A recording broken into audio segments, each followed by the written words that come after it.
What's going on, guys? Alex chasing back here with a brand new video. Hopefully having a great day, afternoon, or night, wherever you guys are in this world. And the Boston Celtics, well, they do not fail to amaze me in the worst ways possible. They lost 128, as I'm sure you guys know, 128 to 102 against the Miami Heat last night to be down 3-0 against the Heat. Like I said previously, how could I be mad? Miami is out-harding everything we do. They are shooting the lights out of the ball. Gabe Vicent, best player on the court last night. When did you think that was going to happen? Gabe Vicent, Duncan Robinson, and Caleb Martin outscored Jaylen Brown and Jason Tatum. What reality is this?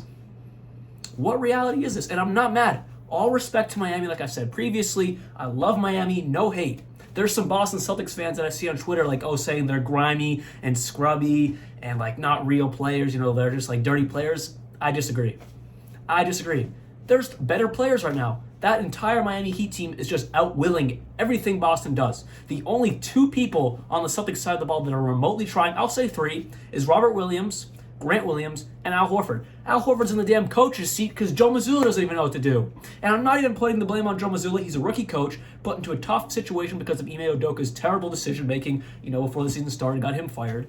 So Joe Mazzulla, partly his fault. He even said last night that, he didn't put the team in the right position to win. I just didn't have him ready to play. I should have, whatever it was, whether it was the starting lineup, whether it was an adjustment, I have to get them in a better place, ready to play, and that's on me. I have to be better. I got to put them in better positions. I got to get them ready to play.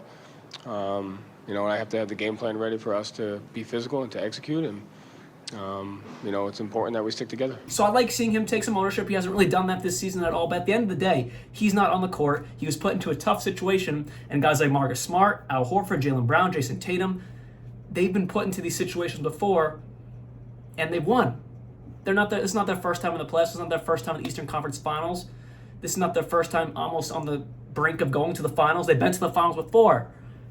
No excuses from Boston. No excuses. I see Jason Tatum jogging back on defense. I see Jaylen Brown complaining, which he never does. Now he's deciding to beat Tatum and complain. I see Marcus Smart not really giving his full effort. Yeah, he had some times last night where he showed Marcus Smart signs of yelling and screaming and hustling, but most of the time he was just carrying along with Jason Tatum. Jason Tatum really pissed me off. Running, no, that's too nice. Jogging back on defense, walking back on defense, and then guys like Cody Zeller get a drive to the lane off of transition. When will Cody Zeller be the fastest player on a transition play? That should not happen. Jason Tatum's just sitting back. Inexcusable from Boston. Inexcusable from the top to bottom. Inexcusable. And this blowout of a game by Miami happened with Jimmy Butler only scoring 16 points. Granted, he had 6 assists and 8 rebounds, so he was, again, a fantastic team player, but he didn't even shoot well. 5 for 13 from the field, 6 for 7 from the line. He got half his points from the free throw, a little less than half his points from the free throw line.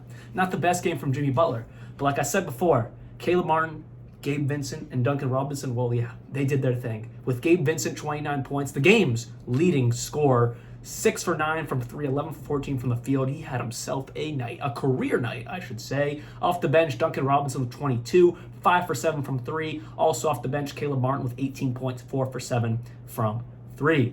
And then Bam Adebayo, again, not the strongest game from him either. 13 points, 4 for 5 from the field. Not even that great on the boards. He only had 3 rebounds in this game. And Boston still lost. They still lost this game. I really don't even want to give the time of day to Boston. I really don't. Again, I'm not mad. Just disappointed, But just to show how bad they were last night, Jason Tatum, 14 points, 1 for 7 from 3, 6 for 18 from the field, 10 rebounds, 2 assists, 2 steals, nice, but 14 points. Then Jaylen Brown, 12 points, 0 for 7 from 3. I know he had some wrist issues. I think he fell in the game and got a little hurt again, but still no excuse because you can do other things and just keep shooting it when your wrist is all messed up. Take it to the lane. Take it to the hoop. You've done it before. You can do it. Take it to the hoop. I know. Miami has one of the toughest defensive zones in the NBA. Eric Spoelstra is one of the best coaches in the NBA. Don't get me wrong. I know it's a challenge, guys, but you're Jason Tatum and Jaylen Brown, filled with the best role players in the NBA. You got to figure it out. That's where Joe Mazzulla's problem comes in. I just don't think he could figure out how to defeat the zone. Like you saw in the video clip earlier, he didn't put his team in the best position to win. So that's on him, yes. But these guys are NBA players. They beat the Heat last year. They played them in the bubble a few years before that. These guys aren't new, and it's relatively the same team except a few additions here and there on both sides of the ball. Derek White only 9, Marcus Smart 8, Al Horford 8. Everyone had a negative plus minus. Yesterday, right, we talked about Denver. Only 2 guys had a negative plus minus, and they weren't even bad. It was like -3 and -1, and everyone else was plus minuses. And they won the ball game last night. Everyone besides Peyton Pritchard, Luke Cornett, Sam Hauser had negative plus minuses. Peyton Pritchard had played 12 minutes. Luke Cornett played 12. Sam Hauser played 12 because they played the entire fourth quarter because the Celtics just gave up. The Celtics gave up. Another issue that I did not bring up earlier in this video, the Celtics just gave up. Yes, you're down by 30 going into the fourth quarter, but this is game 3. Live or die, because now you're down 3-0. No team has ever came back from 3-0, and I don't think it's going to happen with this squad either. Live or die, and you just died. You just gave up. No heart. You play Jason Tatum, Jaylen Brown, Marcus Smart. You put this team in this position. You're playing all 48 minutes because you got to do whatever you can to even make this look somewhat reasonable of a loss. But no, you just gave up and sat your butts on the bench. Inexcusable.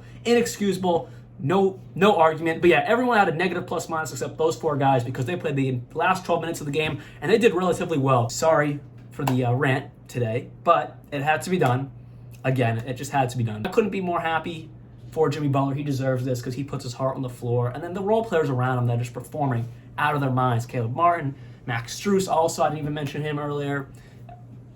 It's lovely to see it, honestly, from an 8 seed play-in team to now 1 game away from the finals. Looks like they're going to be playing the Nuggets. We'll see what happens on that standpoint. But no complaints. Just really disappointed with Boston. Anyways, hope you guys did enjoy this video. I'll see y'all tomorrow. And like always, peace out.